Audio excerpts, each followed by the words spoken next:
In this video, we are once again answering the question, how do I translate English into sentential logic?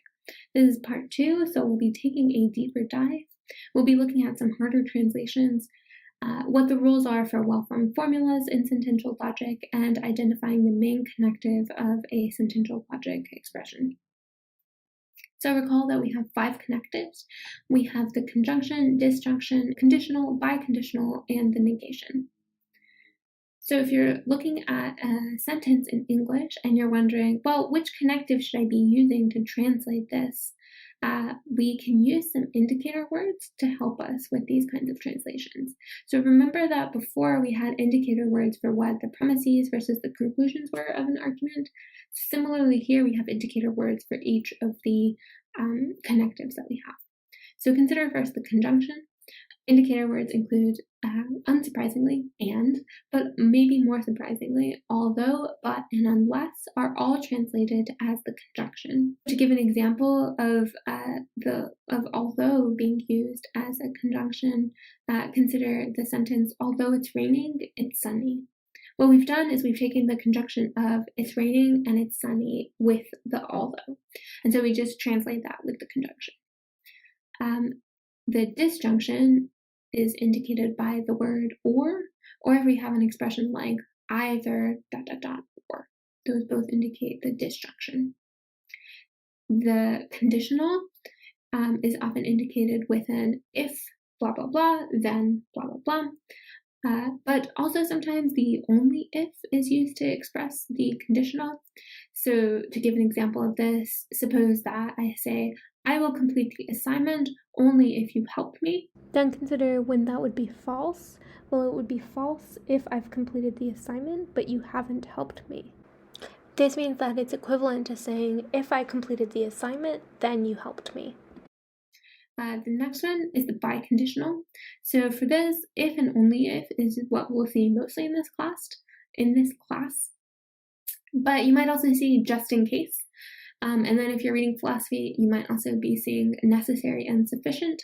So such and such is necessary and sufficient for something else means that there's a biconditional between them. And then finally, the negation. So remember that the negation symbol, as I've put it on this chart, is equivalent to the tilde. And this is just, it's not the case that, or not, even more simply, are all indicator words for the negation. So suppose I have the following expression in sentential logic, negation C and D. And I have the following translation manual. C means he's a white supremacist and D means he's a racist. Does not C and D translate as he's not a white supremacist, but he's a racist, where recall that but is the translation for the conjunction. He's not a white supremacist, but he's a racist. Or could it also be translated as, it's false that he's a white supremacist and he's a racist? Now, these are not equivalent statements. He's not a white supremacist, but he's a racist is not the same thing as saying it's false that he's a white supremacist and he's a racist. But it seems like there's some ambiguity in how we've written down not C and D that allows us to translate that in two different ways. This is bad, and we want to resolve all ambiguities in our sentential logic. We don't want to have any ambiguities. The way that we do this is through the rules for what count as well-formed formulas. The definition for a well-formed formula is just determined by the rules in the language that you're looking at. So what it means to be a well-formed formula is determined in the logical language that you're looking at.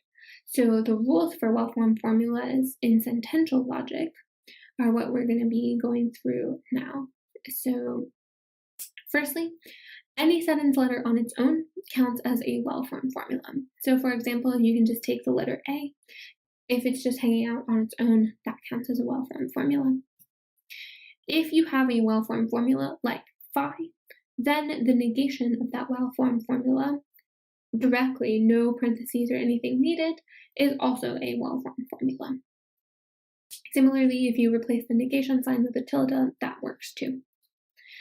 If you have phi and psi as both well-formed formulas, then the following are also well-formed formulas. Phi conjunction psi with outer parentheses.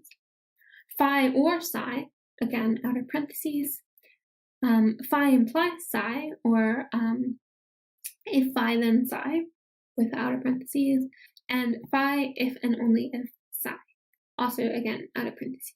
So for each of these, you can combine them with the connectives as long as you put the parentheses around the expression that you get.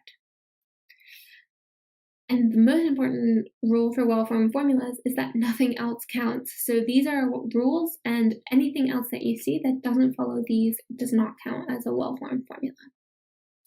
So you might be wondering, something weird happened where in number 1 we had A, and then in 2 and 3 we switched to Greek letters, phis and psis. Why did that happen? Well, in the first case we had a sentence letter on its own, A, but phi in 2 and 3 is a well-formed formula itself. So it could be negation of A, that could all be within phi. And so what I've done is sort of generalized in steps 2 and 3 beyond just a sentence letter to a well-formed formula itself. So this will make some more sense with some examples, but the basic idea is if you want to combine well-formed formulas, they just follow the same rules as the basic rules. One last thing that I'll note before moving on, by convention, people often drop the outermost parentheses of an expression. You can do that, but for now, let's impose that we require all the parentheses. So we'll require all of the parentheses, including the outermost ones, just in the coming few weeks as we get used to what it means to be a well-formed formula. Okay, so revisiting that expression we had before, negation C and D, we'll notice here that actually that is not a well-formed formula. Why is that? Well, we have the negation C, that's fine, but the and D is missing some parentheses, and so we need to add them back in. But there's two different ways we could add them back in. If we added it to the very outside, so we had the whole expression in parentheses, we would have the conjunction of negation C with D separately. So in that case, the translation would be, he's not a white supremacist, but he's a racist. That was the first translation. But if we added the parentheses inside of the negation, so we had negation of the conjunction C and D, then the translation would be, it's false that he's a white supremacist and he's a racist. So that ambiguity that we had before is resolved if we impose the conditions for what it means to be a well-formed formula in our sentential logic. So let's go through some examples here. So here are some simple ones. Suppose that P and the negation of P are well-formed formulas. Then P and negation P with the parentheses around the outside is as well. Suppose that Q and then the conjunction of P and negation P are both well-formed formulas.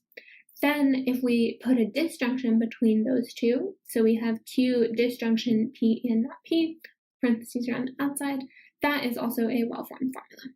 Finally, suppose that you have this more complex thing. So the negation of R, which we don't need to put parentheses around, we can just have the negation of R. And we have the biconditional between P and then P and Q. So we have P if and only if, P and Q. Those are both well-formed formulas, and so we can combine them with this implication between them, the conditional between them, into negation R implies the whole expression P if and only if P and Q. That's a well-formed formula. The parentheses are in the right place. So let's go through some things that are not examples and talk about why. So suppose they had the same P and not P as before. You can't just combine them with an and between them with the parentheses on the negation P. This is wrong for two reasons. First, you're missing the outermost parentheses on and second, you don't need parentheses around a negation, and so that would be, strictly speaking, incorrect to put it around the negation. Another example is, suppose that you have Q and then P and not P. Those are both well-formed formulas, but if you combine them, dropping the parentheses around the P and not P and just putting them around the disjunction Q or P and not P, that is not a well-formed formula anymore. It is missing some parentheses around something inside. So it could go on the P or Q and not P, Or if you're actually combining the Q and P and not P, then what you would do is put it around the P and not P, and then have outermost parentheses as well.